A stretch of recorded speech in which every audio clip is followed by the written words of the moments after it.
नमस्कार, मैं आचार्य doctor Dilip Kumar, PhD gold medalist, Navyug Jyotish Shikshan संस्थान की पाठशाला में आपका स्वागत करता हूं। आपके प्यार और दुआओं के कारण आज नवयुग ज्योतिष चैनल में 350 से अधिक वीडियो हैं, 14,000 से अधिक सब्सक्राइबर हैं, 32 लाख से अधिक व्यूज हो चुके हैं, जिसके लिए मैं आपको धन्यवाद देता हूं। मेरी 7 पुस्तकें प्रिंट हो चुकी हैं, 3 पुस्तकें अंडर प्रिंटिंग है। आपके लिए एक गुड न्यूज है। दिल्ली में लगभग 20 साल से एस्ट्रोलॉजी टीचिंग कर रहा हूं, जिसमें मैं एस्ट्रोलॉजी के अलावा palmistry, vastu, numerology, tarot reading, handwriting analysis, gemology सारे कोर्स करवाता हूं। मैंने अब मुंबई में एक इंस्टीट्यूट ओपन किया है। यदि आप दिल्ली या मुंबई में एस्ट्रोलॉजी सीखना चाहते हैं या पूरे वर्ल्ड के किसी भी सिटी में बैठकर कोरस्पोंडेंस कोर्स या डिस्टेंस लर्निंग कोर्स करना चाहते हैं या ज्योतिष सीखना चाहते हैं, वो मेरे मोबाइल नंबर 9711079544 पर कांटेक्ट कर सकते हैं।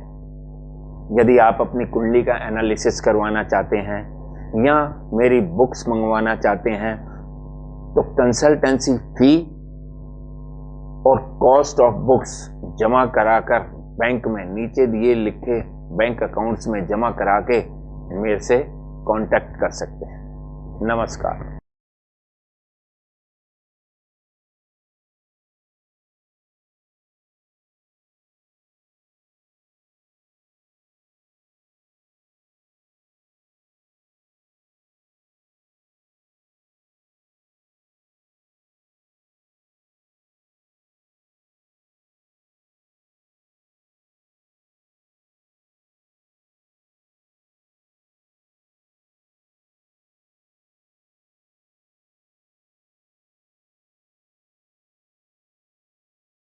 साथियों नमस्कार।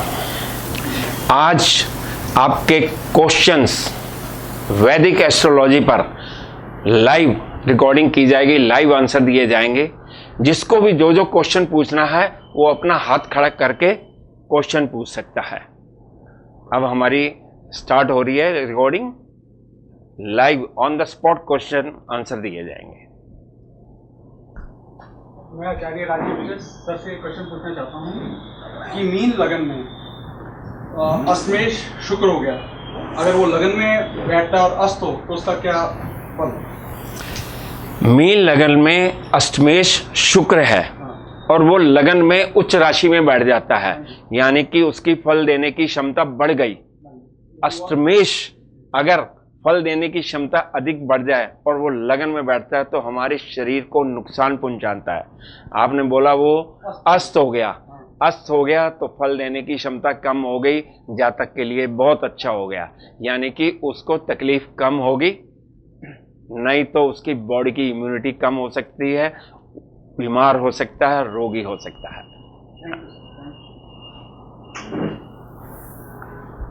मैं आचार्य अतुल सर से पूछना चाहता हूँ। सर, आजकल कई कुंडलियों में देखने को मिलता है कि सुसाइडल टेंडेंसीज काफ़ी होती हैं। जिस कुंडली के अंदर सुसाइडल योग बनते हैं, मतलब उसमें कैसे डिफरेंशिएट किया जाए कि इसमें सिर्फ सुसाइडल टेंडेंसी रहेगी या ये बंदा सुसाइड करेगा, और इसका टाइमिंग क्या रहेगा? मतलब अगर सुसाइड करेगा तो क्या टाइम पीरियड है कि जिसमें उसके ग्रह इतने मजबूत हैं कि वो अपना सुसाइड कर पाएगा, और उसको बचाने का क्या प्रयत्न किया जा सकता है? सुसाइडल टेंडेंसी के लिए सबसे पहले हमें लगन, लग्नेश और चंद्रमा को देखना है।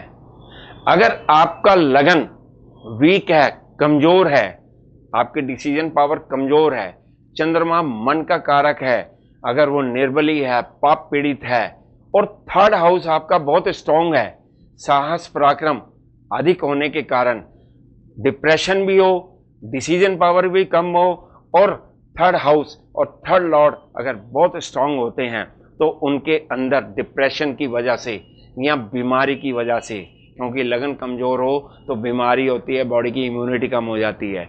और 3rd लॉर्ड थर्ड हाउस बहुत अधिक स्ट्रांग होते हैं तो उनके अंदर साहस पराक्रम अधिक बढ़ जाता है और डिसीजन पावर कम होने के कारण, मन की दशा कमजोर होने के कारण उनके अंदर कई बारी सुसाइडल नेचर आ जाती है। ये दशा अंतरदशा में ही होगा, 24 घंटे ये काम नहीं होता, 365 दिन काम नहीं होता। ये तभी होता है जब उसकी दशा अंतरदशा आती है। और अगर आपका लगन लग्नेश वीक नहीं है तो सुसाइडल नेचर मन में अगर आ भी गया तो कभी भी अटेम्प्ट नहीं करते हैं।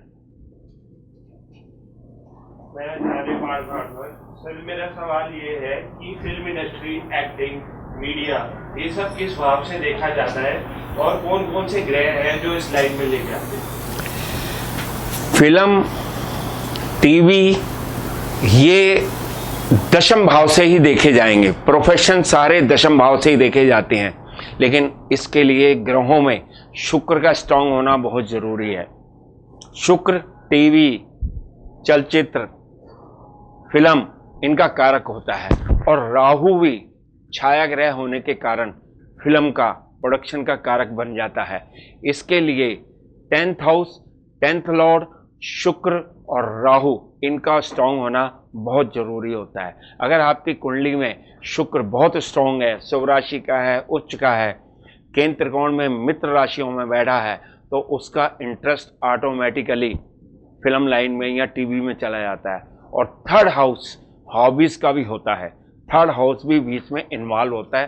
थर्ड हाउस, थर्ड लॉर्ड शुक्र राहु, इनके कारण इंटरेस्ट फिल्म लाइन में पैदा होता है।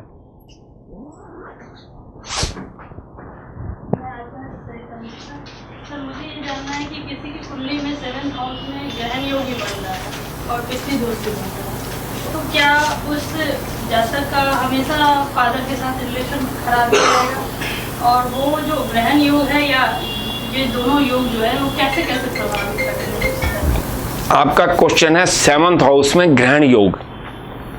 ग्रहण योग तो बहुत सारे होते हैं, मेरे ख्याल से आप सूर्य और राहु की बात कर रहे हो, तभी आपने क्वेश्चन में पूछा कि पिता से संबंध। ग्रहण योग तो बहुत होते हैं। राहु जिस भी ग्रह के साथ बैठा है उस भाव से संबंधित रिलेशंस में कमी करता है, संबंध खराब कर देता है। आपका क्वेश्चन था सूर्य और राहु, पिता से संबंध तो खराब करेगा ही करेगा, पिता का सुख कम मिलेगा।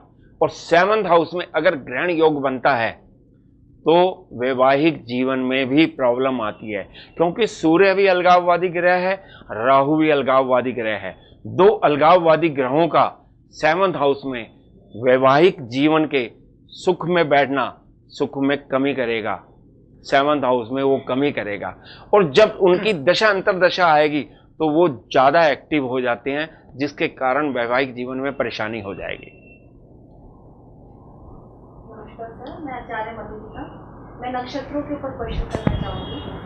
अगर जैसे कोई भी ग्रह है, अगर पापी नक्षत्र में है, शनि, राहु, सूर्य, केतु, किसी में भी, लेकिन वो नक्षत्र का स्वामी योग कारक ग्रह है, तो क्या वो कैसा इफेक्ट देगा? और मेनली नक्षत्र के जो स्वामी होते हैं वो एक नेचर शो करते हैं या बीमारी शो करेंगे? फॉर एग्जाम्पल जैसे अगर किसी का 7th लॉर्ड शनि के नक्षत्र में है तो वो क्या शो करते हैं?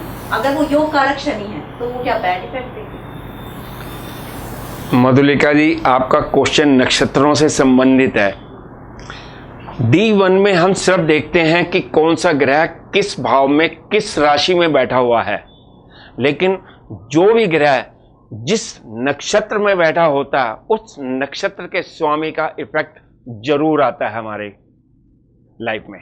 मान लो कोई ग्रह शुभ भाव, शुभ नक्षत्रों में बैठा है, यानी कि बुध, गुरु और शुक्र में, तो उसके अंदर थोड़ी सी शुभता बढ़ जाती है।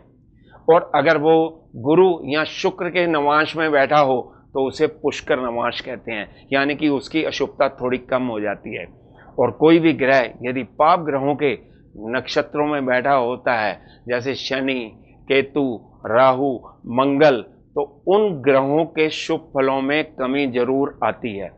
और कोई भी ग्रह यदि अपने ही नक्षत्र में बैठा है तो उस ग्रह के बल में वृद्धि हो जाती है, वो चाहे शुभ हो या अशुभ हो, अगर वो कुंडली के हिसाब से कारक ग्रह है, फंक्शनल बेनिफिक ग्रह है, तो उसके अंदर शुभता बढ़ जाएगी। और अगर वो अकारक ग्रह है, फंक्शनल मैलाफिक ग्रह है, तो उसके अंदर जो अशुभता है वो बढ़ जाएगी। नक्षत्रों का हमारे जीवन में बहुत बड़ा रोल होता है।